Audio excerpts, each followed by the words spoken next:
우리들이 어느 때는 아이들에게 심부름을 시켜보면 그 말을 잘 알아듣던가요? 어느 때는 잘 못 알아듣잖아요. 분명히 야 광야에 가서 괭이를 갖고 와라 이렇게 얘기를 하면 괭이를 갖고 갔는데 가지고 온 걸 보면 호미를 갖고 올 수도 있죠.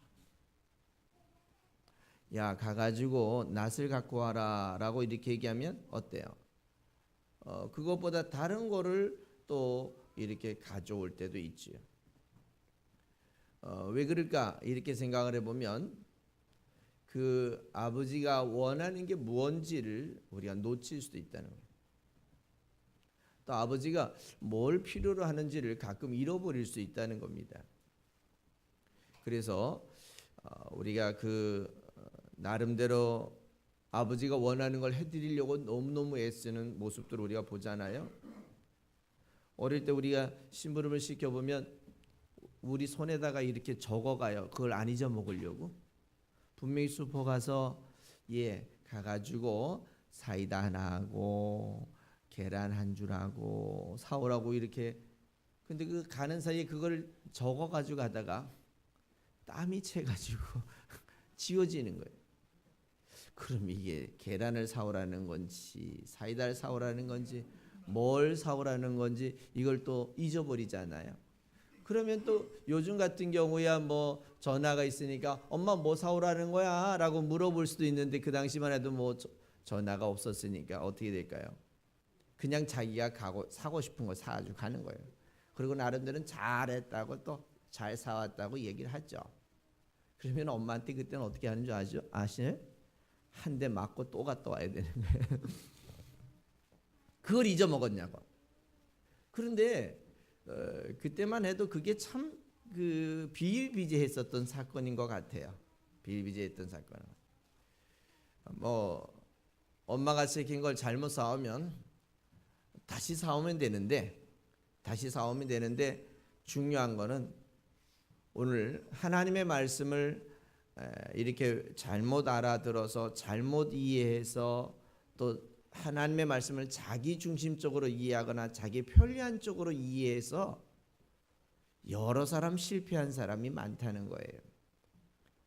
세상의 이야기야 잠깐 바꾸고 다시 개선하고 다시 고치면 되지만 특별히 이 하나님의 말씀에 대해서만큼은 잘못 알거나 또 오해했거나 엉뚱하게 자기 입장에서 그 일을 써먹었을 때는요 심각한 문제가 생깁니다. 그래서 우리가 요즘 하는 운동이 하나가 뭐냐면 예수로 돌아가자라고 하는 그러한 운동을 하잖아요. 그래서 우리 교회 표어가 예수님을 먼저 바르게 알자. 예수님 과연 어떤 분인지 그분을 바르게 알자. 그래야 그분이 뭘 원하는지를 알게 되지 않겠어요? 알았으면 아는 것으로 끝이 아니라 그것을 바르게 믿자. 내 삶에서 그게 열매가 되도록 내가 그 말씀을 가지고 내 것을 만들 수 있도록 우리가 그 말씀을 믿자. 그 말씀을 믿은 것으로 끝이 아니라 이제는 또 어떻게 해야 될까요? 내가 그렇게 좋으면 누군가에게 전하기 시작하는 거예요. 내가 만난 예수를 누군가에게 이런 예수라고 소개할 때에 내가 믿는 예수, 내가 아는 예수가 더 확실하게 와닿게 된다는 거예요.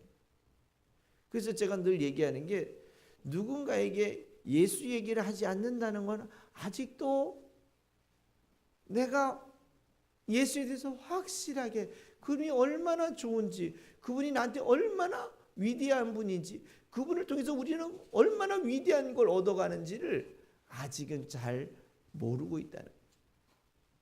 여러분이 누군가에게 자꾸 얘기하고 싶어 하시면 정말 내가 예수를 조금은 알아가고 있구나. 이 예수가 얼마나 위대한지를 그 예수를 통해서 얼마나 위대한 걸 얻어갈 수 있는지를 알게 되니까 어떻게 돼요?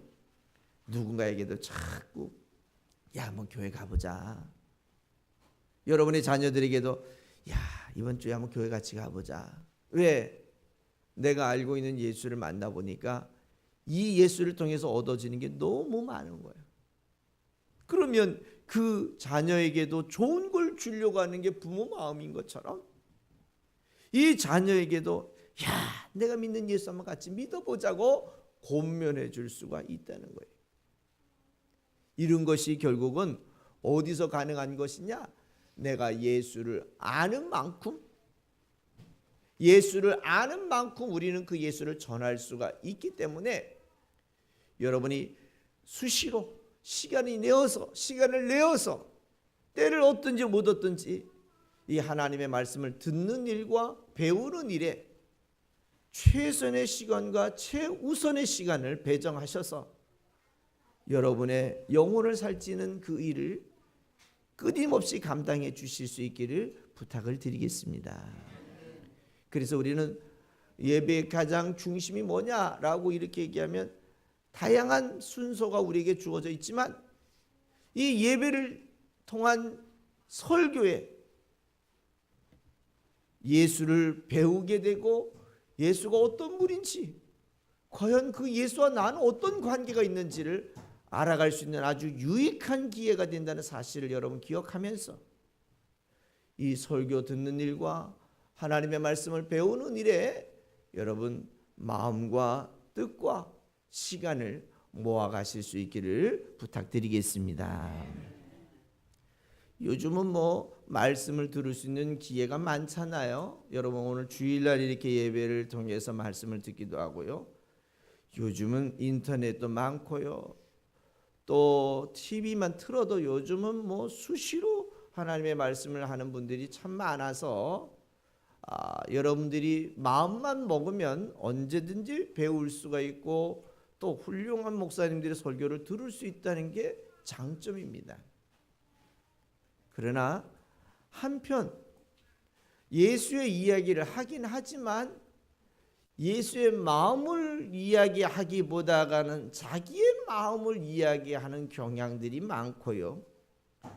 요즘 설교들의 이런 패턴을 한번 보시면 아시겠지만 자기가 경험한 것, 체험한 것 이런 것들을 주로 많이 이야기의 대화의 설교의 중심으로 이어가고 있다는 것입니다. 이것은 정말 안타까운 일이지요. 자신이 경험했던 것이라는 것들은 지엽적이라는 거예요. 그렇죠? 자기 개인적이라는 거예요. 자기 생각일 수도 있고 자기가 연약했을 때 얻어졌던 경험일 수 있다는 거예요. 그런데 그 자신의 경험이 모든 사람에게 다 적용되는 건 아니라는 거예요. 그런데 그것이 모든 사람에게 다 적용돼야 되는 것처럼 가르친다면 혹시라도 그런 경험을 갖지 못한 사람은 과연 하나님이 사랑하지 않는 것일까? 과연 그 경험을 가지지 못했다 그래서 하나님이 그를 인정하지 않는 것일까? 그렇게 예수를 예수답게 가르치지 못하고 지엽적이고 개인적으로 감정적으로 흘러가다가 보면 나중에는요 예수도 빠지고 성경도 빠지고 말씀도 빠지고 그냥 자기 얘기만 하다가 뚝 내려오는 경향이 너무너무 많다는 거예요. 그렇지 않은 목회자들 설교도 참 많지만 안타깝게도 그런 현상이 많아서 저희들이 요즘 하는 얘기가 뭐냐면 예수님으로 돌아가자. 예수님으로 돌아간다는 게 뭐냐? 예수의 마음을 이해하는 게 예수께 돌아가는 거예요. 예수가 무엇을 원하는지, 예수가 무엇을 가르치려는지 이렇게 행동을 하실 때 이 행동은 무슨 의미를 가지고 있는지를 분명히 알고 여러분들이 그것을 배운다면 어떤 상황에서도 여러분은 예수 편에서 예수와 함께 예수 안에서 살아가게 될 줄 믿으시기 바랍니다. 기대가 많으면 실망이 많죠.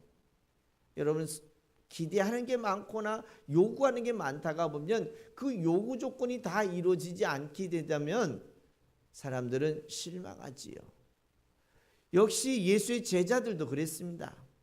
예수의 제자들도 예수에 대한 가치를 제대로 발견하기 전에는요, 맨날 예수한테 와서 뭐만 달라는 줄 아십니까? 먹을 것만 달라는 거예요. 예수님, 우리 높은 자리 좀 데려가 주세요. 예수님, 우리가 이제는 세상에서 부귀와 영화를 얻게 해주세요.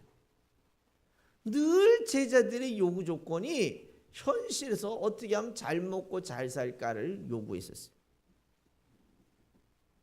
예수님은 현실에서 잘 먹고 잘 사는 방법보다 더 중요한 이 육체를 가지고 사는 동안에 뭐가 행복인지, 그리고 이 육체를 벗고 난 다음에 어떤 결과를 얻는지 그거를 설명해 주고, 이 육체를 벗고 난 다음에 얻어지는 결과가 분명한 결과가 있기 때문에 육체를 가지고 사는 동안에 힘이 들어도 예수 때문에 행복하게 가치 있게 소망 있게 살아갈 수가 있는데,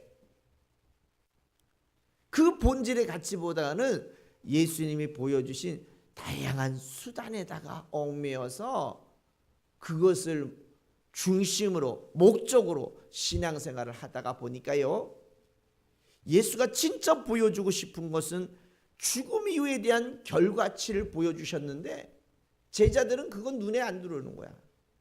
제자들은 그거 상관없는 거야. 늘 요구하는 게 뭐냐면, 예수님, 나 지금 잘 먹고 잘 살게 해주세요. 지금 나 높은 자리 데려가게 해주세요. 이러니까 제자들의 기대치와 예수가 주고 싶어하는 그러한 본질의 가치가 너무 큰 괴리 현상이 생기는 거예요. 어느 때와 같으냐? 요즘 우리 때와 같아요. 요즘 우리 때와 같아요. 생각해 보세요. 여러분, 국가 경쟁력이 높아지고 국가 소득이 높아지면 높아질수록 예수 믿는 사람이 더 많아져야 합니다. 소득이 높아지면 높아질수록 예수 믿는 사람이 많아져야 돼요. 왜? 소득이 낮았을 때 예수 믿고 부자 되겠다는 사람이 소득이 높아졌으니까 감사하면서, 야, 예수 때문에 이렇게 부자 됐다고 돌아와야 되지 않겠어요? 그런데 지금 우리가 3만 불을 이제 넘어가고 있는 시점인데, 4만 불을 넘어가면요, 예수 믿는 사람들이 기하급수적으로 떨어집니다. 왜 그런 줄 아세요? 이제는 돈 버는 게 교회 아닌 밖에서 돈을 벌 수 있다는 이 사람들이 꿈을 깨기 시작하는 거예요. 아, 교회 안에 있어서 예수를 통해서 내가 부자 되는 게 아니라 더 중요한 것. 이 사람들이 그때부터 꿈을 깨기 시작하는 거예요. 그 다음부터는 어떻게 될까요? 예수의 필요성이 없어지는 거예요. 예수가 왜 필요하냐 말이야. 뭐 때문에 필요하냐? 라는 것에 필요성을 느끼지 못하다 보니까 경제가 좋아지면 좋아질수록 예수 믿는 자들이 뚝뚝뚝뚝 떨어집니다. 너무너무 안타까운 일이 너무너무 안타까워. 이런 안타까운 일들이 우리 현실에 그대로 나타나고 있고요. 이게 영국 교회가 그대로 나타났고요. 그게 미국 교회로 왔고, 그게 캐나다, 호주 선진국으로 와서 지금 한국까지 오는데요. 이 영국 교회가 망하는 모습 그대로, 미국 교회가 교인이 줄어드는 모습 그대로 지금 한국 교회가 가고 있고요. 앞으로 이 모습이 어디로 갈 거냐면 중국까지 갈 거예요. 그렇다면 이게 결과를 뻔하게 보는 거예요. 중국도 지금이야 예수 믿는 사람이 저렇게 기하급수적으로 늘지만 저 사람들이 소득 수준이 10,000불, 20,000불, 30,000불, 40,000불이 되기 시작하면, 저 사람들이 경제가 40,000불이 되면요, 세계는 뒤집어집니다. 저 사람들이 쓰는 돈의 양과 경제의 규모가 얼마나 대단한지요. 지금 그 소득 수준에서도 엄청난 세계 경제 2강대국을 가지고 있는데, 이제 조금만 더 늘면 미국보다 더 큰 경제 규모를 가질 수 있는 나라가 중국이에요. 그렇다면 거기도 어떻게 될까요? 예수 믿는 사람들이 늘까요? 줄을까요? 줄어집니다. 어떻게 이렇게 확연하세요? 불을 보듯 뻔해요. 왜냐하면 예수를 통해서 얻으려고 하는 가치가 먹고 마시고 사는 것이었기 때문에 먹고 마시고 사는 것이 교회 밖에서 이루어지기 시작하면서부터 예수가 안 필요한 세상이 되어버리고 만다는 거예요. 우리는 경제가 좋아지면 좋아질수록 우리 하나님께 더 나와서 야, 육체로서는 이 정도 만족하지만 우리의 영혼이 어떻게 하면 만족할까를 찾고 구하고 두드리는 것이 아니라 이제는 내가 잘 먹고 잘 사니까 이제 즐겨보자. 세상의 삶이 그렇게 흐트러진다는 거예요. 그걸 가장 쉽게 흐트러진 친구들이 오늘 본문에 나오는 친구 베드로라는 친구예요. 예수님께서는 이 베드로 포함을 해가지고 12명의 제자들을 수없이 많이 교육을 하시죠. 가르치셨어요.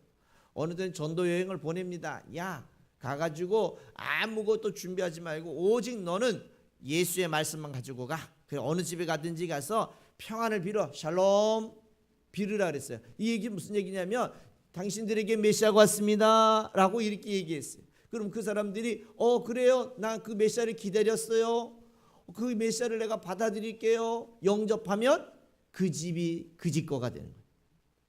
그래서 이렇게 베드로나 12제자에게 이렇게 더운 날 예수 전하느라고 고생하십니다 라고 하면 냉수한 것을 주면, 오늘 예수님께서 뭐라 했냐면 그 냉수한 것을 준 것에 상을 잃지 않겠다 그랬다. 상을 잃지 않겠다. 뭐만 줘도요? 냉수 줘도요. 그러면 우리는 요즘 어떤 분을 갔더니까 우리 목사님 오셨으니까 냉수 한 그릇 드려. 왜요? 그러니까 상 잃지 않는데 난 커피 좋아하거든요. 커피 주세요. 이런데 냉수라도 드려.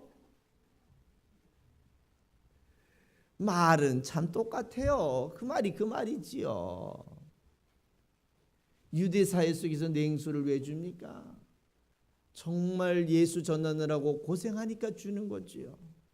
그 신성 모독한 예수를 전한다고 생각하면 냉수를 줄까요? 아니면 꾸정물을 갖다 뒤집어 씌울까요?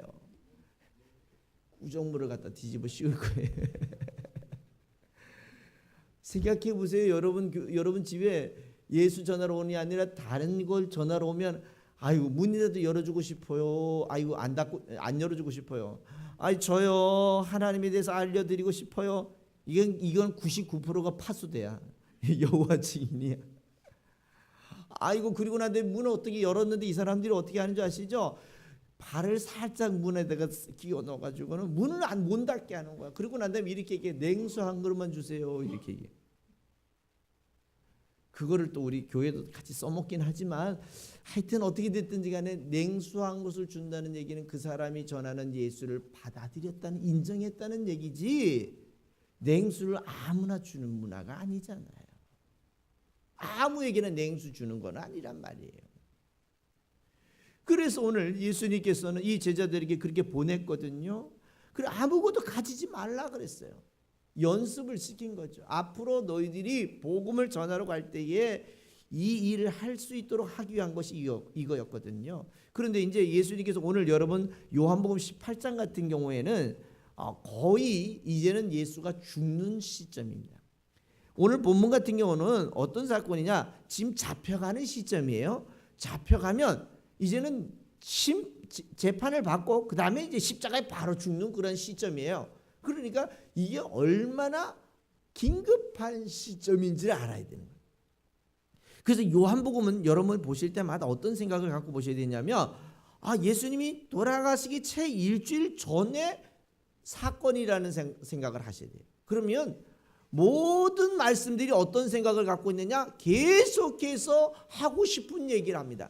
그동안 하지 못했던 이야기를 합니다. 그동안 하고 싶었던 이야기들이었는데 제자들이 이해할 수 없어서 이해 못한 얘기들을 안 하기도 했어요. 그런데 이제부터는 어떻게 합니까? 끝까지 합니다. 끝까지 해요. 누구에 관한 얘기를 해요? 예수에 관한 얘기를 해요. 무엇에 관한 얘기를 해요? 내가 왜 이 땅에 왔는지, 내가 이 사건을 통해서 무엇을 교육하려는지에 대한 것들을 계속 얘기합니다. 계속 얘기. 그러다가 이제 마지막 말씀 하나 한 게 있었어요. 어떤 말씀이 있었냐면, 얘들아 너희들이 이제부터 가서 전대도 준비해라, 이런 얘기를 합니다. 왜? 이제는 복음을 전하러 가야 되는 일에 전대도 준비하고 또 겉옷을 팔아서 또 검도 준비하고 또 이것저것 또 준비하라 이렇게 얘기를 했어요. 그랬더니 얼른 베드로가 쫓아가 가지고 뭘 했냐? 검 2자루를 사가지고 왔어요. 그리고 예수님한테 보여줬습니다. 선생님, 당신이 말씀하신 대로 내가 검을 2자루 사왔습니다 라고 이렇게 얘기했어요. 그랬더니 예수님께서 뭘 하시냐면 족하다. 여러분 누가복음 22장에 보면 그래 알았다 족하도다 라는 얘기를 합니다. 이게 무슨 뉘앙스가 조금은 이상한 뉘앙스예요. 그래 만족한다 이런 이야기로 하겠지만 이 말씀을 이제 오늘 본문에까지 끌고 오고 다시 이 사건이 공동의 사건이거든요. 이 사건은 마태, 마가, 누가, 요한 4사건이 다 들어가 있는 사건이에요. 그럼 이 사건은 4 기자가 다 얘기한 걸 다 끌어다가 와 볼 수 있어야 되는 거예요.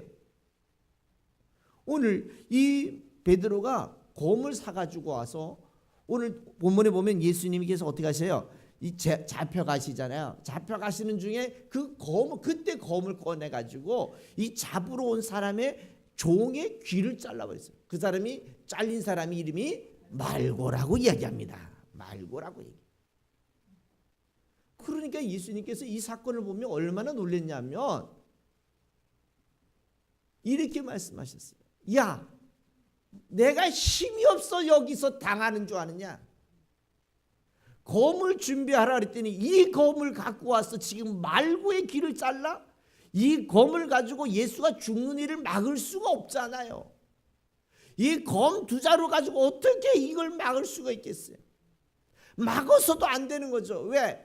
예수님께서 우리에게 보여주고 싶은 아주 중요한 교육이 있는데 그 교육의 장소를 지금 이 베드로가 그 칼 1자루를 가지고 망가뜨릴 수 있어요? 그렇다고 망가질 수는 없어요. 핸드폰이 아무리 울어도 저는 설교를 그냥 갑니다.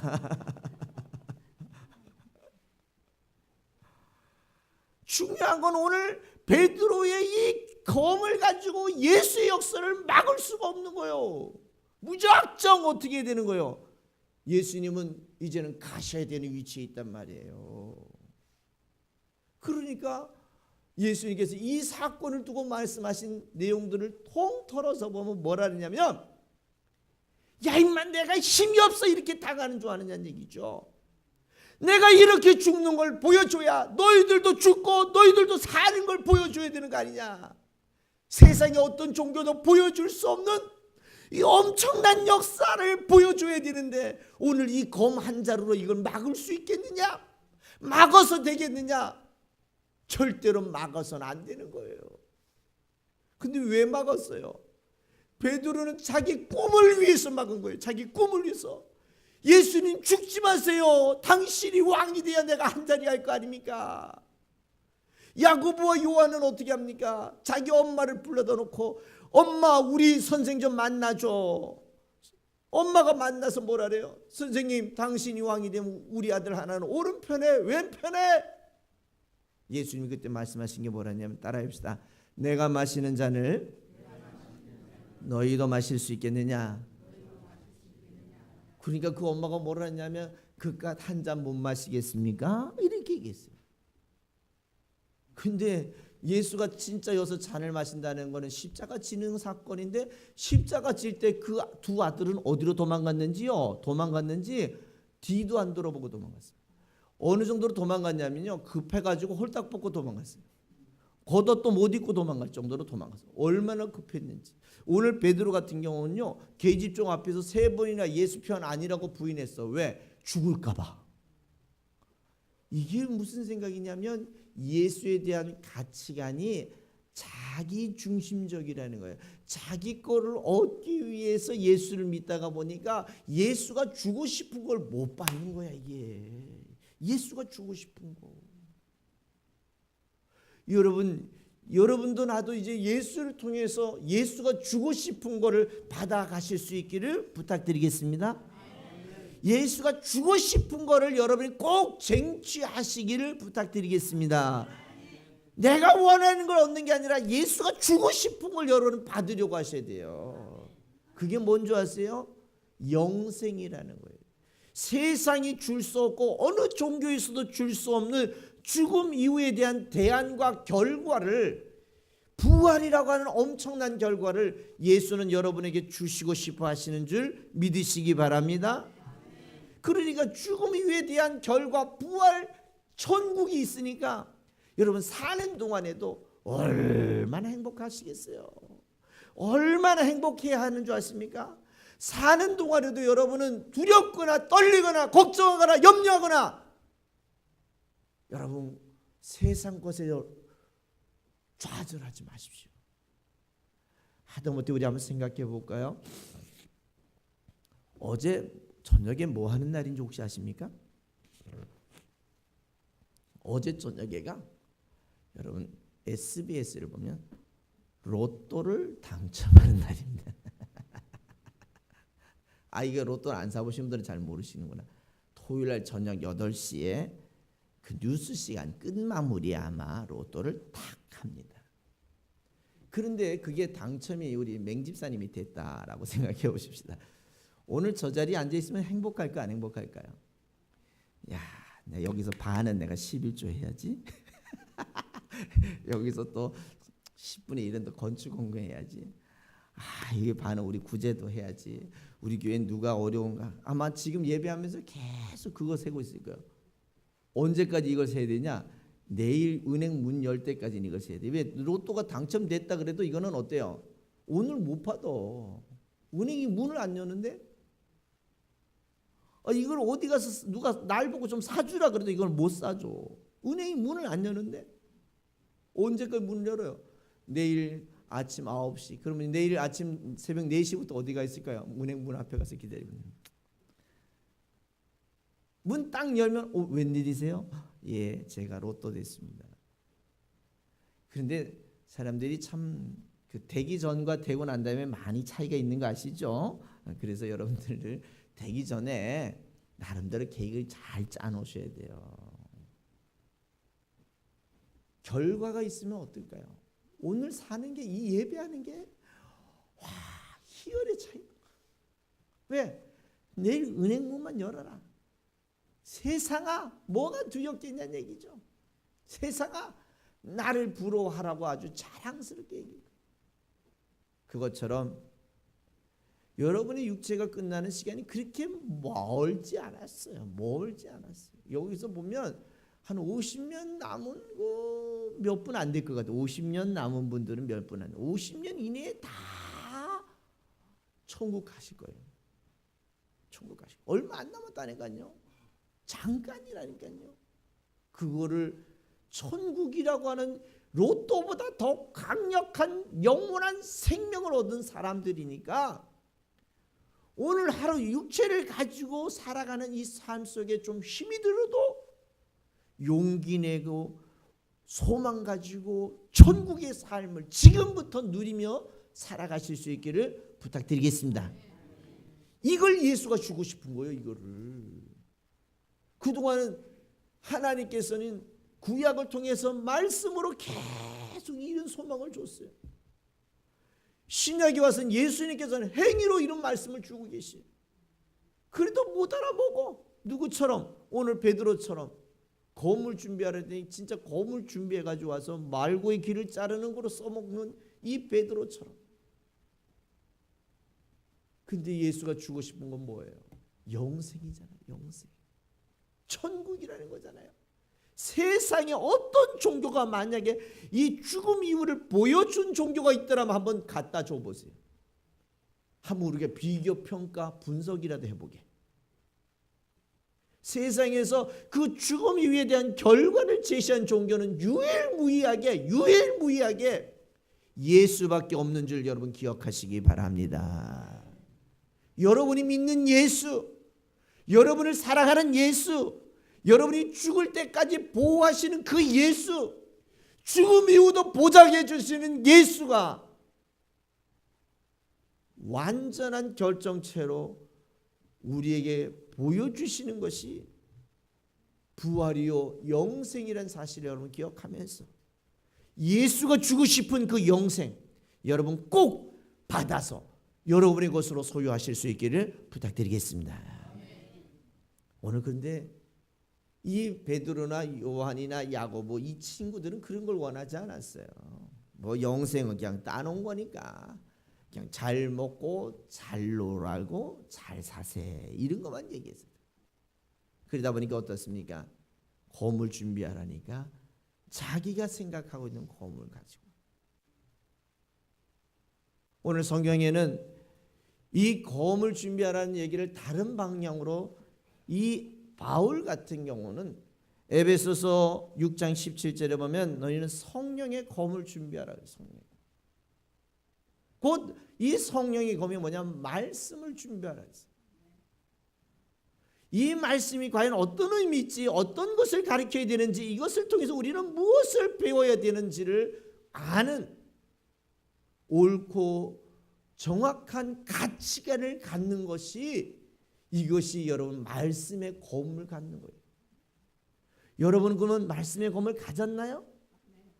여러분은 이미 교회를 나온다는 자체도 이미 말씀의 검을, 그게 크기가 좀 작고 좀 클 뿐이지, 이 검이 좀 흔들리고 조금은 강도가 셀 뿐이지, 이미 여러분 예수를 믿으러 오신 여러분 모두는 말씀의 검을 가지고 있는 줄 기억하시기 바랍니다. 이 검을 무슨 의미로 쓰는 거냐? 오늘 내가 교회 갈까 말까 갈등할 때 어떻게 돼요? 갈등할 일이 뭐 있겠어요? 이거는 무조건 가야 되는 거예요. 아, 내가 오늘 전도할까 말까 고민할 때에 이거 뭔 고민할 게 있겠어요? 무조건 우리는 이 칼로 우리의 잘못된 생각을 잘라내야 돼.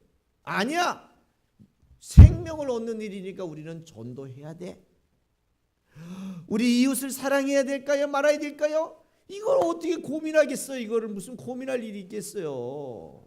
내가 누굴 믿으니까? 예수를 믿으니까. 이웃은 어떻게 사랑해야 돼요? 예수 믿을 수 있도록 사랑해 줘야 되는 거예요. 사랑한다는 전제 조건이 뭐냐면 그 사람이 예수 믿게 하기 위해서 우리가 사랑해 주는 거예요. 그 사람에게 영생이라고 하는 생명의 선물을 주기 위해서 우리는 사랑해 주는 거예요. 우리는 혹시라도 우리 형제가 잘못했을 때 어떻게 될까요? 용서해 줘야 될까요? 말아야 될까요? 뭔 고민을 하겠어요? 그냥 그 말씀의 검으로 잘라야 돼. 아, 내가 주님으로부터 용서받은 게 너무 크구나. 내가 누구를 용서 못할 일이 있겠어요? 누구를 용서 못할 일이 있겠어요? 나는 주님으로부터 1만 달란트에 빚진 것을 용서받았는데, 아, 나한테 빚진 사람들이야 100데나리온밖에 안 되는데, 나는 예수님으로부터 100억 원이란 빚을 탕감받았다면 누가 나한테 와서 10,000원 빚진 건 뭘 할 것 같아요? 그래, 없었던 걸로 하자, 이렇게 얘기할 수 있는, 이것이 여러분이 말씀을 얼만큼 아느냐에 따라서 그것을 흔연하게 넘어갈 수도 있는 반면, 그것 때문에 올무가 되어가지고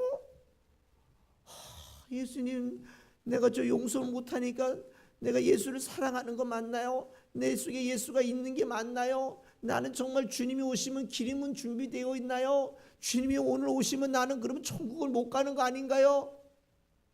왜 그렇게 걱정하세요?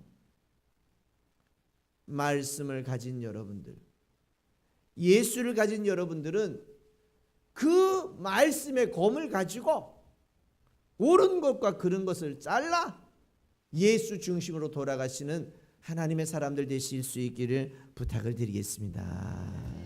이것이 오늘 이 검의 역할의 가장 중요한 역할의 모습이 여기에 있다는, 이 엄청난 검의 역할을 가지고 있는데도 불구하고 우리는 이 검을 어떻게 쓰고 있어요? 안타깝게도 자기 편리한 쪽으로, 자기 보완하는 쪽으로, 자기 합리하는 쪽으로 이 말씀을 써먹고 있지는 않습니까? 이제부터는 이 말씀을 우리 합리하는 데 쓰는 것이 아니라 어떻게 하면 예수를 더 잘 알까? 어떻게 하면 이 예수를 잘 섬길까? 어떻게 하면 이 예수를 잘 소개할까? 여러분의 영혼을 세워가는 일에, 여러분의 영혼이 잘못된 곳에 있다면 그것을 잘라 보완하는 일에 이 말씀의 검을 잘 사용하실 수 있기를 부탁을 드리겠습니다. 그래서 히브리 기자는 히브리서 4장 12절에 이렇게 얘기합니다. 하나님의 말씀은 살았고 운동력이 있어 좌우의 날선 어떤 검보다도 라고요. 어떤 검보다도 예리하다. 혼과 영과 및 관절과 골수를 찔러 쪼개기까지 하며 또 마음의 생각과 뜻을 감찰하신다.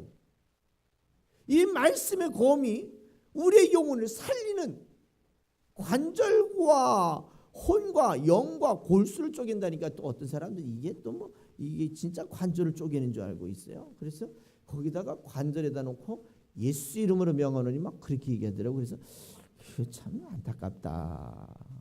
그보다 더 중요한 관절이 우리의 영혼인데 우리의 영혼의 잘못된 이 신앙적 관점을 쪼개서 바른 길로 이끌어가는 역사가 오늘 주의 말씀이요 이 검의 역할이라는 걸 여러분 기억하시면서 이제 여러분 하나님의 말씀을 배우는 일과 하나님의 말씀을 여러분의 것으로 소유하는 일과 그것을 잘 활용해서 여러분의 신앙이 늘 든든하게 확실하게 완전하게 예수 모습처럼 닮아가시는 하나님의 사람들 되시기 부탁드리겠습니다.